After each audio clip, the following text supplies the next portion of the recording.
Hey guys, welcome back to my channel. Happy holidays.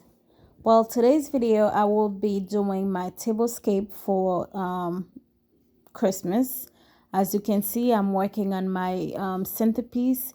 You might remember this box from my fall decoration, but today I'll be using it for my centerpiece. If you guys are interested of seeing how I made this mirrored bags from the Dollar Tree, I will put the link down below in the description box, and also I'll insert it in the box up there. And you guys, you have a safe, happy holidays, and let's keep watching. And don't forget to like, comment, share, and subscribe if you enjoyed this video. And I'll see you in my next video. Bye bye.